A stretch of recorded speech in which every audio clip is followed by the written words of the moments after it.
Whenever a new Godzilla movie comes out, I always expect it to be, pretty mediocre, pretty serviceable. But when I saw the trailer for Godzilla Minus One, I thought, oh, this one looks pretty good. And it's in Japanese, so that's pretty cool. And then the reviews came out. I was like, dang, I gotta go see it. And then I saw the movie. And I'm happy to say this is probably one of the best Godzilla movies that has been released in the past 10 years. Is it the best Godzilla movie ever? Well, I'm not really sure. I haven't seen all of the Godzilla movies, but this one is pretty darn solid. I would say it's probably in the top five, maybe even in the top three. I guess this is a standalone Godzilla movie with the remake that came out a few years ago, the one that was set in Hawaii with good old Bryan Cranston.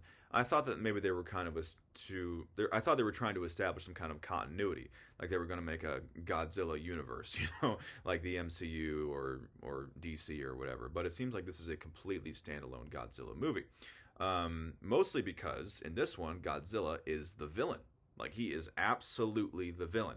In the previous one, Godzilla is kind of an anti-hero, or not necessarily a good guy, not necessarily a bad guy, but he does kind of save humanity inadvertently by beating all of the other monsters.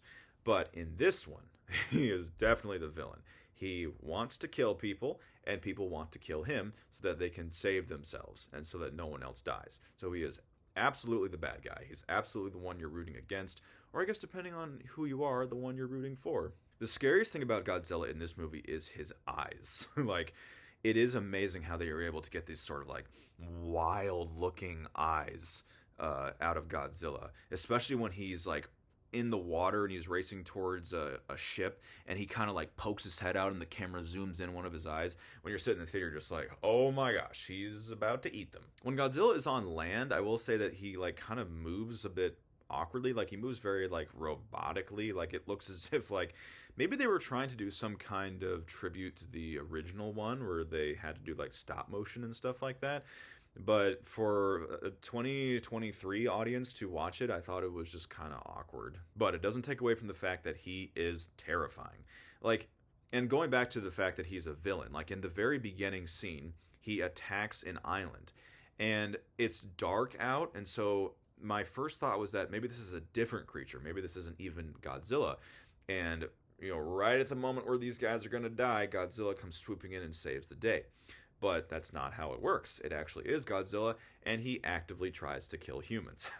But this, I think, is one of the cool things about it being a Japanese film, is that I think in Japan, Godzilla is very much the villain.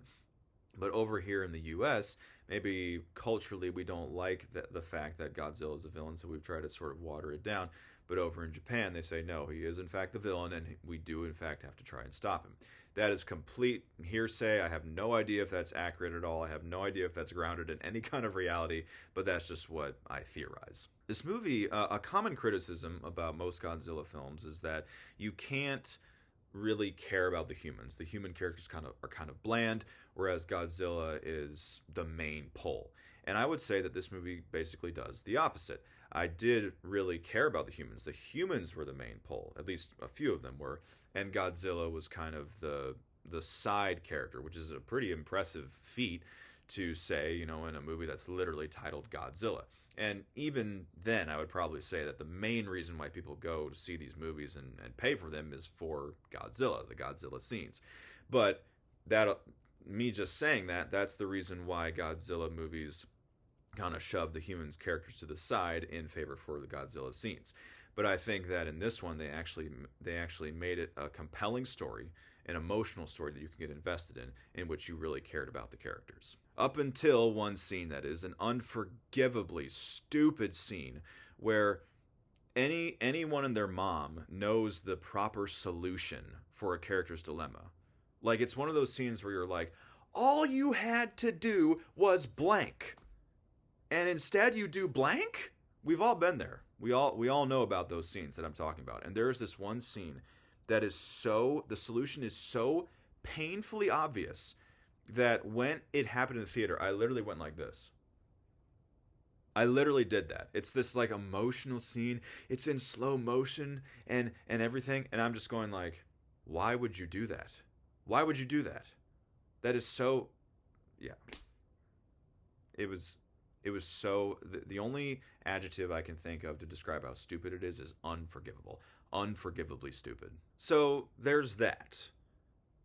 But I will say that the consequences of that particular scene could have made for a really strong ending. But I'm going to assume this is a rewrite because the studio didn't like the ending. The consequences of that scene were basically null and void to make for a very happy ending.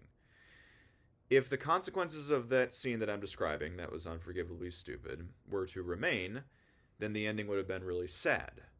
And I think it would have been this wonderful way to kind of explore the inner workings of the character, to explore the inner workings of what he has to go through and what he now has to reconcile in himself and in the world.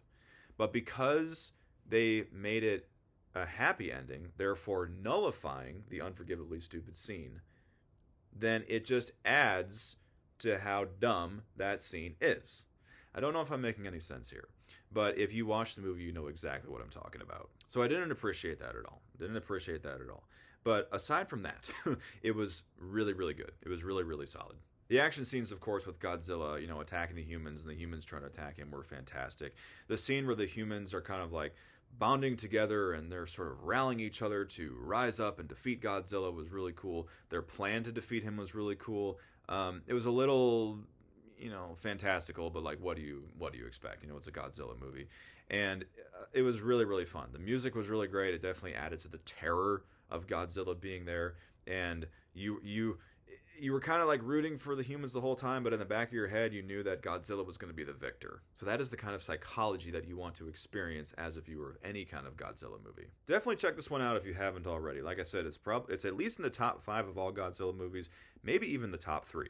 And I'm going to give this one a 7.8 out of 10. So have you seen Godzilla -1?